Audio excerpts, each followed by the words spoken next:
सबसे पहले दूल्हा राम का ध्यान करें जो घोड़े पर बैठे हुए। और गोस्वामी जी ने दूल्हे की प्रशंसा तो की ही, लेकिन ये लिखना भी नहीं भूले कि जेहि बरबाज राम असवारा तेहि सारदहुन वर नहीं पारा। जिस घोड़े पर भगवान श्री राम विराजमान थे, उस घोड़े के सौंदर्य का वर्णन करने में शारदा भी समर्थ नहीं। तो ये जो घोड़ा है, इसके विषय में कल कथा के अंत में संकेत दिया जा रहा था। तो घोड़ा, गोस्वामी जी ये कहते हैं कि काम जो है वही घोड़े के रूप में यहाँ पर दिखाई दे रहा है, और काम के अश्व पर घोड़े के रूप में श्री राम विराजमान। इसमें सांकेतिक सूत्र ये है कि मनुष्य के जीवन में सद्गुणों का होना तो आवश्यक ही है। सद्गुणों का सदुपयोग तो व्यक्ति को करना ही चाहिए, पर व्यक्ति के जीवन में सद्गुणों के साथ दुर्गुण भी विद्यमान। तो क्या ये जो जीवन में दुर्गुण विद्यमान है, इनका भी कोई सदुपयोग हो सकता है क्या?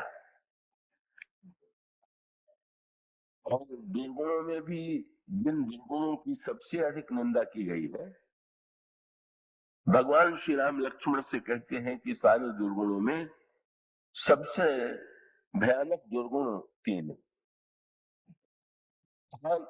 तीन अति प्रबल फल, काम क्रोध और लोभ, मुनि विज्ञान धाम मन करहि निमिष मंथु। बड़े बड़े विज्ञान धाम मुनि भी इन विकारों के द्वारा असंतुलित दिखाई देते हैं। तो ये विवाह प्रसंग क्या है? इसमें तीन जो विकार कहे जाते हैं, तीनों का सदुपयोग है। इसका अभिप्राय यह है कि यदि हम चाहें तो इन दुर्गुणों के द्वारा अपना सर्वनाश कर सकते हैं, पर इन दुर्गुणों के सही सदुपयोग से, सही दिशा में इन दुर्गुणों को मोड़ देने से दुर्गुण भी जीवन के लिए परम कल्याणकारी हो जाते हैं। तो ये जो तीन विकार हैं, इन तीनों की प्रवृत्ति जो है जिस काल में है, उससे उसको मोड़ना है। तो ये आप ध्यान से देखें, क्रोध का संबंध भूतकाल से होता है। कोई घटना हो गई और हमें वो अच्छी नहीं लगी तो हमें क्रोध है। तो क्रोध का संबंध भूतकाल से, और काम का संबंध जो है वो वर्तमान से। कहीं कोई आकर्षक सौंदर्य दिखाई पड़ा, उसके प्रति आकर्षण हुआ, उसको पाने की लालसा जागृत हुई। इस तरह से ये काम जो है वर्तमान से जुड़ा हुआ है।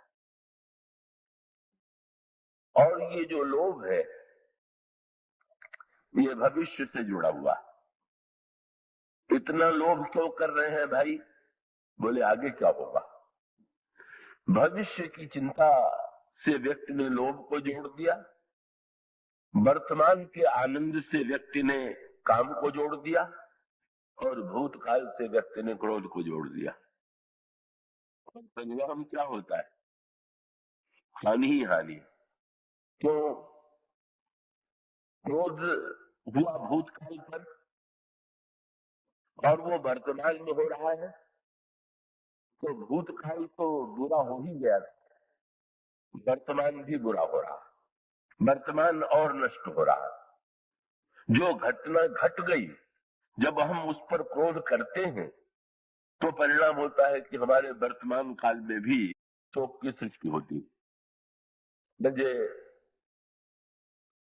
वृंदावन में एक आदरणीय पंडित जी थे, उनकी बात नहीं बोलती है। वे शिव जी के बड़े प्रेमी थे और भोजन आदि में भी ये सौंदर्य और स्वाद दोनों चाहते थे और किसी वस्तु की कमी उन्हें अच्छी नहीं लगती थी। पर उनका एक बड़ा विचित्र स्वभाव था कि अगर रसोइये ने किसी दिन भोजन बनाने में कोई भूल कर दी तो उसको तो क्रोध में आके डांटते ही थे, पर जो मिलता था उसके सामने भी ऐसा मुंह बनाए रहते थे कि वो पूछे बिना नहीं रहता था कि पंडित जी क्या हो गया। और तब वो उस रसोइये को 10 गाली दे करके कहते थे, बहुत ही बुरा है, आज तो उसने भोजन का सत्यानाश कर दिया। तो स्वयं क्रोध में दुखी हुए, दुख को बांटा, पर इसके बाद भी सबसे बड़ा दुर्भाग्य क्या था कि दूसरे दिन अगर रसोइये ने भोजन बहुत बढ़िया बना दिया तो वो प्रसन्न नहीं होते थे, उनको 10 गुना क्रोध आता था और वो बिगड़ के कहते थे कि कल भी तूने ऐसा क्यों नहीं बनाया था। बड़ी अनोखी बात है, जब बुरा बन गया तो भी अच्छा नहीं लगा, अच्छा बन गया तो भी ऐसा पहले क्यों नहीं हुआ। तो इसका अर्थ ये है कि क्रोध की ये प्रवृत्ति जो भूत से जुड़ी होकर के वर्तमान को भी नष्ट कर रही है, उसका क्या लाभ है। और काम की वृत्ति जो है वो वर्तमान से जुड़ी होकर के भविष्य को नष्ट कर रही है। काम में व्यक्ति यदि अधिक आसक्त होगा, भोगग्रस्त होगा, तो भविष्य में भोग के साथ अनोख को आमंत्रित करेगा। तो क्रोध ने वर्तमान को नष्ट किया और काम ने भविष्य को नष्ट किया, और लोभ ने भी, क्या लोभ की संग्रह की प्रवृत्ति ने कब वर्तमान के आनंद को विनष्ट कर दिया। वर्तमान की कृपणता के द्वारा तब भविष्य कितना लंबा होगा, वो धन का कितना सदुपयोग कर पाएगा इसका पता नहीं, पर वर्तमान में उसका सदुपयोग नहीं हो रहा। और ये जो तीनों बुराइयां हैं, इनको क्या मिटाया जा सकता है क्या। कि इसका उत्तर ये दिया गया कि जरा इनको, इनकी दिशा को पलट दीजिए। तो धनुष यज्ञ में क्रोध का अगर सदुपयोग देखना हो तो धनुष यज्ञ में देखिए, और काम और लोभ का सदुपयोग देखना हो तो विवाह में देखिए। इसका अर्थ हुआ संसार के दो प्रसिद्ध क्रोध करने वाले धनुष यज्ञ में दिखाई देते। एक तो परशुराम जी और दूसरे लक्ष्मण जी भी प्रसिद्ध है कि उनको भी क्रोध बहुत। तो लक्ष्मण जी को जो क्रोध आता है और परशुराम जी को जो क्रोध आता है, इसमें कोई अंतर है कि नहीं। और बहुत बढ़िया बात है क्या,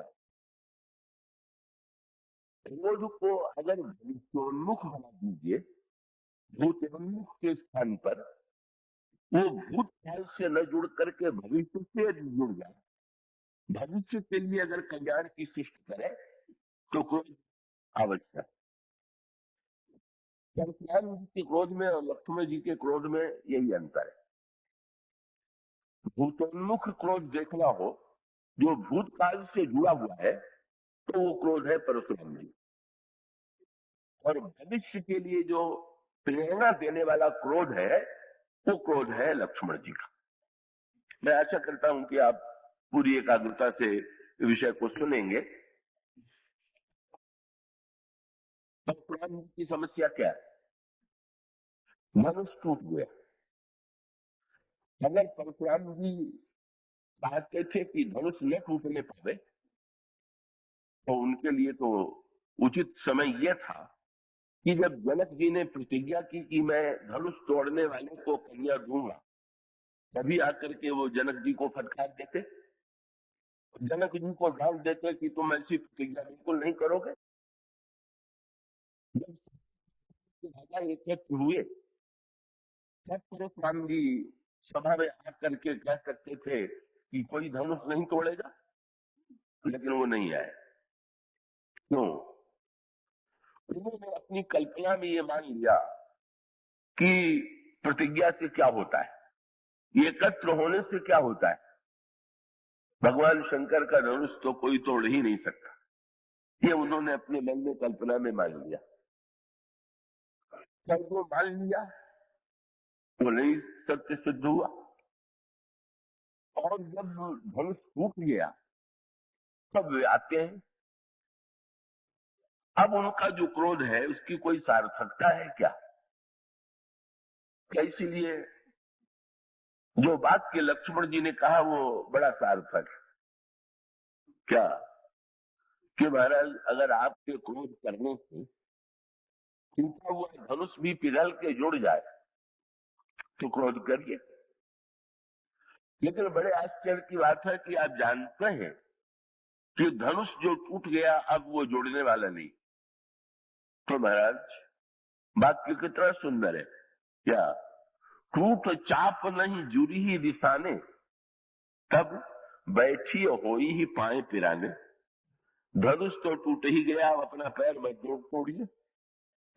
आप जब ठीक रहकर पैर पटक रहे हैं, कष्ट उठा रहे हैं, तो महाराज जो टूट गया उसे टूट जाने दीजिए, पर जो टूटा हुआ नहीं है उसको तो बचाइए। तो परशुराम जी के क्रोध की निरर्थकता यही है कि वे उस बात पर क्रोध कर रहे हैं, विचित्र कार्य कर रहे हैं। जिस पर क्रोध कर रहे हैं उस पर भी क्रोध नहीं करना चाहिए, जिस वस्तु के लिए क्रोध कर रहे हैं वो भी ठीक नहीं है, और जिस मात्रा में क्रोध कर रहे हैं वो भी ठीक नहीं। ये इन तीनों का बड़ा संबंध है। फिर क्रोध किस पर करना चाहिए और किस पर नहीं करना चाहिए? तो क्रोध कर रहे हैं जनक पर, क्रोध कर रहे हैं धनुष तोड़ने वाले पर, मानो साक्षात ईश्वर पर, क्रोध कर रहे हैं लक्ष्मण जी पर, मानो जीव के आचार्य पर। तो इन पर तो क्रोध नहीं करना चाहिए। क्रोध तो आना चाहिए बुराइयों के ऊपर। किसी ने, नारद जी के प्रसंग में बात आती है ना कि नारद जी ने जब काम को जीता और काम उनको प्रणाम करके चला गया, तो नारद एकांत में अपने कार्य का मूल्यांकन करने लगे कि जितना बड़ा काम मैंने किया है, क्या इतिहास में मुझसे पहले किसी ने किया है? शंकर जी का नाम उनको, उनके ध्यान में आया। पर उन्होंने तुलना जब की शंकर जी से अपनी, तो उन्होंने ये लगा कि पलड़ा मेरी ही ओर भारी है। क्यों? शंकर जी ने काम को जीत लिया पर उनको क्रोध आ गया, उन्होंने काम के ऊपर क्रोध किया। और मैं इतना महान हूं कि मैंने काम को भी जीत लिया और काम पर क्रोध भी नहीं किया, तो वो एक विकार के विजेता है और मैं दो विकार के। सो बाद में क्या पता चला कि नारद जी को क्रोध तो आए, ये नहीं कि क्रोध नहीं आया, पर किस पर क्रोध आया? राम पर क्रोध आ गया। अरे तो राम पर क्रोध करना पड़ा, इससे अच्छा तो काम पर ही क्रोध कर दीजिए। अच्छाई पर क्रोध आवे, ये तो कोई अच्छाई का सदुपयोग नहीं हुआ। बुराई के ऊपर यदि क्रोध आवे तो बुराई मिटाने का संकल्प जागृत होगा। तो भगवान शंकर ने अगर क्रोध करके काम को जला दिया, तो इसका अभिप्राय है कि क्रोध की सार्थकता यह है कि वो हमारे जीवन की बुराइयों को जला दे, हमारे जीवन की बुराइयों को मिटा दे। अंत में नारद जी को तो इतना तीव्र क्रोध आया कि फरकत आधारो कोप मन माही, सपद चले कमलापति पाई। और तीव्र कितना, नहीं शाप की मरिहो जाई, जगत मोर उपहास कराई। या तो मैं शाप दे करके उनको दंड दूंगा या आत्महत्या कर लूंगा। क्रोध का ये रूप। तो भाई क्रोध का वो रूप, क्रोध किस पर करना चाहिए? अन्याय के ऊपर क्रोध करना, बुराई पर क्रोध करना, इन पर क्रोध करना क्रोध की सार्थकता हो सकती है। पर अगर ईश्वर पर ही हमें क्रोध आने लगे, अगर हमें आचार्य पर ही क्रोध आने लगे, अगर हमें ज्ञानी के ऊपर ही क्रोध आने लगे, तो एक तो परशुराम जी का क्रोध विचित्र बात, रावण के ऊपर परशुराम जी को कभी क्रोध नहीं आया।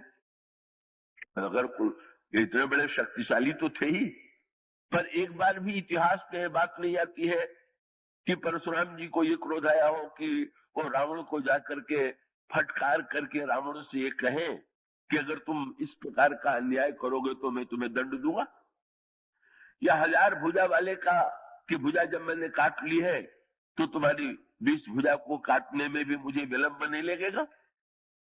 तो परशुराम जी को रावण पर क्रोध न आवे और राम पर क्रोध आवे, और ये विडंबना की पराकाष्ठा है। क्या किसको क्रोध आया? राम को। और किस पर क्रोध आया? राम पर। दोनों ही तो राम है, परशुराम भी राम है और वो भी राम। और इसका अर्थ तो ये हुआ कि ये जो क्रोध की स्थिति है कि रावण पर क्रोध न आकर के राम पर क्रोध आवे, तो क्रोध किसी काम का नहीं। और क्रोध जिस वस्तु के कारण आया वो वस्तु भी नाशवान थी। क्या धनुष जो है एक न एक दिन वो अखंड तो नहीं था, वो नित्य तो नहीं था, वो तो विनाशी था। और ऐसी परिस्थिति में जो खंडित होने वाली वस्तु है, जो विनाशी वस्तु नहीं है, उसके विनाश पर क्रोध करना ये भी क्रोध की निरर्थकता। और क्रोध जिस मात्रा में करना चाहिए, देखिए क्रोध तो अग्नि है और अग्नि की भी उपयोगिता है। कौन ऐसा घर होगा कि जिसमें आग न जलाई जाती हो? अगर घर के एक कमरे में आग जलाई जाए तो आग उपयोगी, और पूरे घर में आग लग जाए तो फिर सर्वनाश हो ही गया। इसी प्रकार से हृदय के कोने में क्रोध की आग जलाइए और कुछ पकाइए तो ठीक।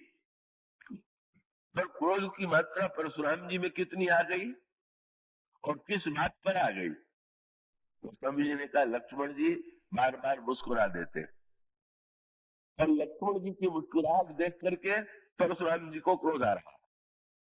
और कितनी मात्रा में आ रहा है वो स्वामी जी ने व्यंग्य किया। ऐसा तो देखी मनुष्य न खस्ती जाती, नाखून से लेकर के चोटी, और इसका अर्थ तो पूरे घर में ही आग लग गई। अंतःकरण में पूरे चरण से लेकर के शिखा तक आग लग जाना। मनो न क्रोध की मात्रा ठीक थी, न क्रोध का पात्र ठीक था, और न तो कोई क्रोध की सामर्थ्य था। ये जो क्रोध है, इतना बड़ा व्यक्ति भी अगर इस प्रकार का क्रोध करे तो क्रोध किसी काम का नहीं। और दूसरी ओर लक्ष्मण जी का जो क्रोध है वो तो बहुत ही उपयोगी। लक्ष्मण जी का क्रोध यदि न होता तब तो अनर्थ ही हो जाता। तो लक्ष्मण जी तो शांत बैठे हुए, लेकिन जब महाराज श्री जनक ने निराशा भरा भाषण दिया, जब महाराज श्री जनक ने ये कहा कि तजहु आस निज निज गृह जाहु, लिखा न विधि वैदेही विबाहु, कृत जाई जो पल परिहरऊ, कुंवरी कुंवारी रहे का करऊं, जो जनते भट्ट बिल भुई भाई, तो पन करी होते न हसाई। लक्ष्मण जी में क्रोध आ गया, इतना संतुलित क्रोध है। परशुराम जी के प्रसंग में धनुष टूटने के पहले भी लक्ष्मण जी के क्रोध का संतुलन देखिए, और धनुष टूटने के बाद भी लक्ष्मण जी के क्रोध का संतुलन देखिए। इतनी गर्जना, ऐसा ओजस्वी भाषण लक्ष्मण जी ने दिया कि लखन सकोप बचन जब बोले, डगमगान मही दिग्गज डोले। सारा ब्रह्मांड कांपने लगा, ऐसा क्रोध किया। पर विलक्षण संतुलन है। जो क्रोध के आवेश में होता है वो रुक थोड़ी पाता है। लेकिन गोस्वामी जी ने क्या कह दिया, जरा इतने तीव्र क्रोध में है कि किसी की बात नहीं सुनेंगे। लेकिन भगवान राम ने एक वाक्य भी लक्ष्मण से नहीं कहा। क्या किया? सैन ही रघुपति लखन निवारे। भगवान ने धीरे से नेत्र उठाया और लक्ष्मण जी की ओर देखा, बस। और प्रेम समेत निकट बैठा रहे, इतने शांत कि एक क्षण के लिए भी कहीं कोई जरा भी आवेश नहीं। प्रभु ने कहा वाणी से नहीं, केवल संकेत किया, धीरे से अपने पास में बैठा लिया। इसका अभिप्राय है कि कितना संतुलित मात्रा में क्रोध है, कितना करना चाहिए और कितना नहीं करना चाहिए। और यही बात परशुराम जी के प्रसंग में हुई। परशुराम जी के प्रसंग में जब लक्ष्मण जी व्यंग करने लगे, परशुराम जी का क्रोध बढ़ने लगा, तो उस समय जनक ने भी लक्ष्मण जी की आलोचना किया। परशुराम जी तो कर ही रहे थे, नष्ट कहूं अनुचित भल नहीं। और परशुराम ने तो श्री राम को उलाहना भी दे दिया, क्या कि तुम जितने सज्जन हो, तुम्हारा छोटा भाई उतना ही खोटा हो गया। तुम तो बड़े सरल लगते हो, लेकिन ये तो गौर श्याम मन नहीं, काल कूट मुख मुख नहीं। और भगवान राम को उलाहना दिया कि भाई तुम चाहे जितने अच्छे हो, पर तुम में बड़ी कमी। क्या केवल अपने अच्छे होने ही थोड़ी थी, जब तुम्हारा अपने भाई पर ही अधिकार नहीं है और चाहे जो बके जा रहा है, तो तुम शासक अच्छे नहीं हो, व्यक्ति अच्छे हो सकते हो। परशुराम जी ये दिखाना चाहते थे कि निपक निरंकुश का, तुम तो राजकुमार हो, तुमको तो छोटे पर अंकुश रखना चाहिए था, पर तुम अंकुश नहीं रख पाए, फिर तो तुम्हारी कमी है। भगवान राम ने क्या किया, तो स्वामी जी ने लिखा, सारे सभा के लोग लक्ष्मण जी के विरुद्ध हो गए। स्त्री पुरुष जोर जोर से कहने लगे, खर कापी पुर नर नारी, छोट कुमार छोटा भाई बड़ा खोटा। परशुराम जी प्रसन्न हो गए। यहाँ इतने लोग उपस्थित हैं, सब ये समझते हैं कि खोटा है तो लक्ष्मण है।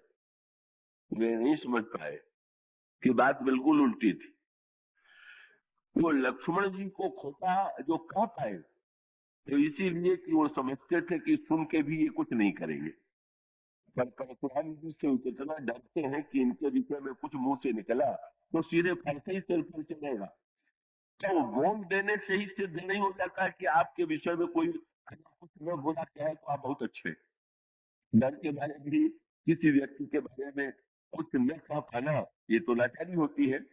जन समूह जो है, को वो बेचारा परशुराम जी की आलोचना तो कर नहीं सकता, पर लक्ष्मण जी की आलोचना करने का साहस उन्होंने किया। जनक ने भी विरोध किया, और जब चारों ओर से विरोध होने लगा, तो भगवान राम ने क्या किया, नयन करे रे राम। फिर श्री राम की आंखें जरा सी तिरछी हुई और लक्ष्मण जी को देख लिया, और देखते ही गुरु समीप गौने तुरंत परिहर वाणी में भगवान श्री राम बिल्कुल चुप हो गए। जब भगवान राम ने नयन तरेर करके देखा, तो परशुराम जी बड़े प्रसन्न हुए कि राम ने भी मान लिया कि ये लड़का ठीक नहीं कर रहा। पर अगर इसका दूसरा अर्थ उनके समझ में बाद में आया, सुन मृदु गूढ़ वचन रघुपति के, बाद में क्या आया, भगवान राम ने परशुराम जी को बता दिया कि महाराज आप कहते हैं कि ये लड़का निरंकुश है, अरे ये तो इतना अनुशासनबद्ध है, इतना आज्ञाकारी है कि आंख के संकेत से भी मान जाता है। और आप अगर फरसे से भी नहीं मनवा पा रहे हैं, तो फरसे में ही कोई कमी होगी। आप चेष्टा कर रहे हैं पर फरसे से नहीं डर रहा है, और मैं केवल आंख तिरछी करता हूं, उतने मात्र में ही संतुलित हो जाता है। क्रोध पर कितना नियंत्रित। क्रोध की समस्या यही है कि क्रोध जब बढ़ता है तो उसकी कोई सीमा नहीं रह जाती। तब दोनों प्रसंगों में क्रोध का संतुलन लक्ष्मण जी में दिखाई देता है, जहां बिना एक शब्द कहे क्रोध का प्राकट्य हुआ और उसका उपशमन हुआ। और क्रोध भी जो आया वो जनक पर नहीं, जनक के अज्ञान पर। उन्होंने शब्द ये कहा कि मैं तो कुछ क्रोध कर रहा हूं, और अगर किसी दूसरे व्यक्ति ने कहा होता तो क्रोध करने की आवश्यकता नहीं, पर जनक जी ने ऐसी बात कह दी। और ये क्रोध तो इतना बढ़िया हुआ, ये क्रोध न होता तो भगवान राम को उठने की प्रेरणा ही नहीं मिलती। जब लक्ष्मण जी ने भाषण दिया और सारा ब्रह्मांड डूब गया, तो प्रभु ने मुस्कुरा करके लक्ष्मण जी से पूछा, तुमने भाषण के द्वारा सारे ब्रह्मांड को क्यों डिगा दिया? लक्ष्मण जी ने कहा कि प्रभु मुझे दिखाई ये पड़ा कि सारे संसार में इस समय दो ही अड्डी है, या तो धनुष और या तो आप। तो मैंने सोचा कि जब तक आप नहीं जरा डिगेंगे तब तक ये जड़ धनुष जो है ये अंधकार फैलाए रहेगा। इसलिए मैं तो यही चाहता था कि मैं बताऊं कि चैतन्य का प्रकाश होने के लिए जड़ की जड़ता का विनाश तो तभी होगा जब चैतन्य में संकल्प की जागृति होगी, जब चैतन्य ये कार्य संपन्न करेगा। और उस क्रोध का आनंद देखिए, कोई समझने नहीं था। जब लक्ष्मण जी भाषण दे चुके तो गोस्वामी जी ने लिखा, सबसे अधिक लक्ष्मण के भाषण से किसको प्रसन्नता हुई? श्री सीता जी। श्री गोस्वामी जी ने लिखा, लखन के वचन सुन करके श्री सीता जी सी ही हर्ष का जनक सकुचाने। जनक जी के मन में संकोच हुआ, अरे मेरे मुंह से कौन सी ऐसी बात निकल गई जिससे इस युवक को क्रोध आ गया। ये तो श्री राम के अनुज हैं, पर सबसे अधिक प्रसन्नता तो सीता जी को हो रही, और सीता जी को ही नहीं हो रही। विश्वामित्र गदगद हो गए।